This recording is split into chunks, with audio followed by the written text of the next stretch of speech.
Hello and welcome to La Rosa Reads.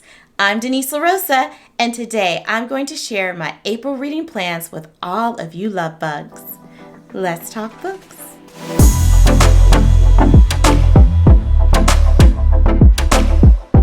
So here we are in the month of April. April is here, y'all, which means your girl has a stack of books that she plans to read. Let's dive in. To fulfill my goal of reading translated fiction books this year, at least 5 of them, I'm going to start that journey with The Cat Who Saved Books. I just have all the feels already. Awkward high school student Rotaro is about to close the secondhand bookshop he inherited from his beloved grandfather. For this bookworm by blood, shutting down the bookstore is no easy task. It's been his sanctuary and hideout from the demands of school and the world at large. However, before the bookshop's doors are shut for good, a talking cat appears with an unusual request. The feline requests the teenager's help in saving books from abusive and negligent owners, and it won't take no for an answer. Oh my gosh! Books, first love, fantasy, and an unusual friendship with a talking cat. The Cat Who Saved Books has it all. This is a novel where books are so much more than words on paper. You'll want to follow this tale until the very last page. Oh my lordy! The Cat Who Saved Books is one I am looking forward to reading. Why am I tearing up? I don't know, but I know I can't wait to read it. I would like to give a special thank you to St. Martin's Press for gifting me this advanced reader's copy of a book that has been on my anticipated 2024 reads list, and it is The Soundtrack of Silence. This book by Matt Haig is one that I know will be deeply moving. I've been really in my nonfiction bag and my emotional bag. Why am I crying at all these deeply emotional books? I don't know. But this one is just one that I'm looking forward to reading because it has to do with music, but it also has to do with the author experiencing hearing loss and ends up making a soundtrack of songs that he wants to listen to, knowing that these will be some of the last sounds he'll ever hear. I cannot even imagine. As a child, Matt Haig didn't know his hearing wasn't the way everyone else processed sound. And like a lot of kids who do workarounds to fit in, even the school nurse didn't catch his condition at the annual hearing and vision checks.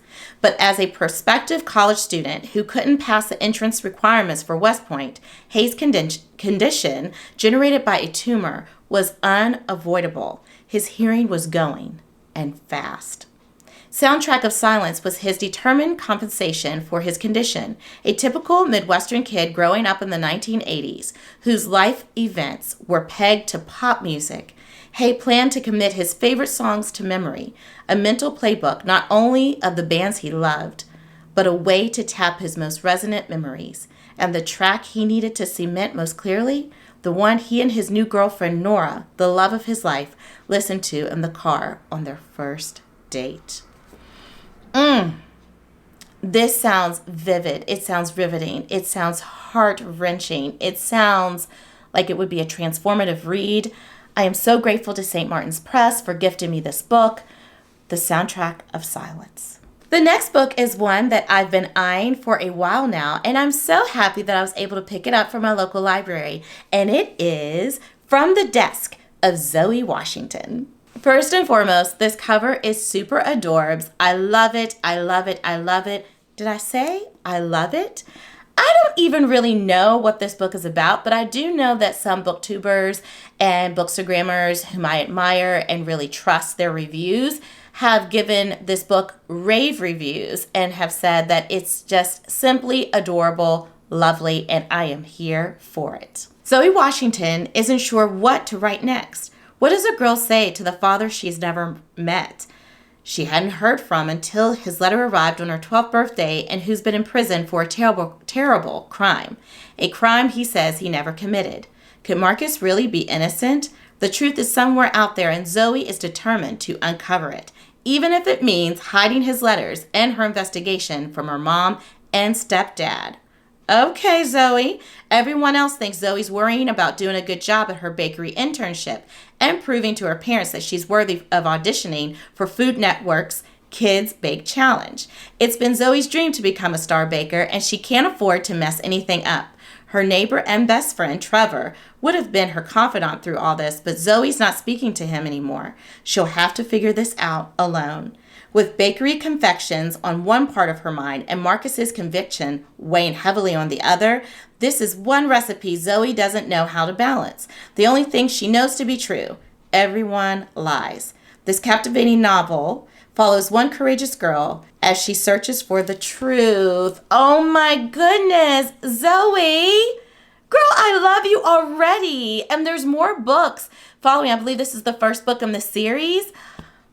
I am looking forward to reading this one. I have a feeling I will be smitten and ready to read the next one.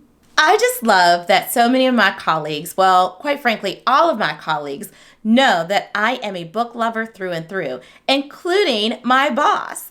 I was so delighted whenever my boss contacted me and told me that she just finished reading a book that had Denise written all over it. And then that Monday morning, she delivered it to my desk. I am super excited to read This Time Tomorrow by Emma Straub. This is a book that I had on my TBR, then I took it off. Then I put it back on, then I took it off. And whenever my boss delivered it to me, I knew it was meant to be. On the eve of her 40th birthday, Alice's life isn't terrible. She likes her job, even if it isn't exactly the one she expected. She's happy with her apartment, her romantic status, and her independence. And she adores her lifelong best friend. But her father is ailing, and it feels to her as if something is missing. When she wakes up the next morning, she finds herself back in 1996. Time traveling to the 90s, I'm here for it, reliving her 16th birthday. Oh my gosh, we're like the same age. Okay. But it isn't just her adolescent body that shocks her or seeing her high school crush. It's her dad, the vital, charming 40-something version of her father with whom she is reunited. Now armed with a new perspective on her own life and his, some past events take on a new meaning. Is there anything that she would change if she could? Oh my gosh. I am deeply moved already. My goodness, my boss knows me. I am so grateful. Did I say it? Let me say it again. I am so grateful that she has allowed me to borrow her book, This Time Tomorrow. I am so excited to share that I have a second arc that was given to me, this time by Simon & Schuster, and I won it on the Diverse Spines giveaway. It is titled Swift River, and this cover by Essie Chambers, look at how gorgeous, you guys. I cannot wait to read the synopsis. I cannot wait to read this book. It's the summer of 1987 in Swift River, and Diamond Newberry is learning how to drive. Ever since her pop disappeared 7 years ago, she and her ma hitchhike everywhere they go. But that's not the only reason Diamond stands out. She's teased relentlessly about her weight, and since Pop's been gone, she is the only black person in all of Swift River. This summer, Ma is determined to declare Pop legally dead so that they can collect his life insurance money, get their house back from the bank, and finally move on. But when Diamond receives a letter from a relative she's never met, key elements of Pop's life are uncovered, and she is introduced to 2 generations of African-American Newberry women, whose lives span the 20th century and reveal a much larger picture of prejudice and abandonment, of love and devotion. As pieces of their shared past become clearer, Diamond gains a sense of her place in the world and in her family. But how will what she's learned of the past change her future? A story of first friendships, family secrets, and finding the courage to let go, Swift River is a sensational debut about how history shapes us and heralds the arrival of a major new literary talent. I cannot wait to dive into the river with Swift River. I was a little corny, but you get what I'm saying. The last book that I plan to read in April is titled Soil. This book helps me to fulfill the Buzzword-a-thon, buzzword for April, and I forget what that buzzword challenge is. It has something to do with the earth, plants, Earth Day, so I chose soil. I will continue on by sharing with you the synopsis for Soil. This is a seminal work that expands how we talk about the natural world and the environment. So we're talking about the heritage in Soil, the story of a Black mother's garden. Poet and scholar Camille Dungy recounts the 7-year odyssey to diversify her garden in the predominantly white community of Fort Collins, Colorado. When she moved there in 2013 with her husband and daughter, the community held strict restrictions about what residents could and could not plant, in resistance to the homogeneous policies that limited the possibility and wonder that grows from the earth. The author employs the various plants, herbs, vegetables, and flowers she grows in her garden as metaphor for how homogeneity threatens the future of the planet and why cultivating diverse and intersectional language in our national discourse about the environment is the best means of protecting it. Interesting. I'm not typically an earthy gal. I wish that I had a green thumb, but I can look at a plant and it will wither and die. I would like to become more earth conscious, more environmentally conscious, be into environmental justice. I think this book will be a very interesting one to stretch me in more ways than just my reading. Can't wait to read it. All right, that is it. Those are my April reading plans. What are your April reading plans? Let your girl know in the comment section below. Also, check out my other videos. We just love having you over here at La Rosa Reads. And until next time, happy reading. Bye.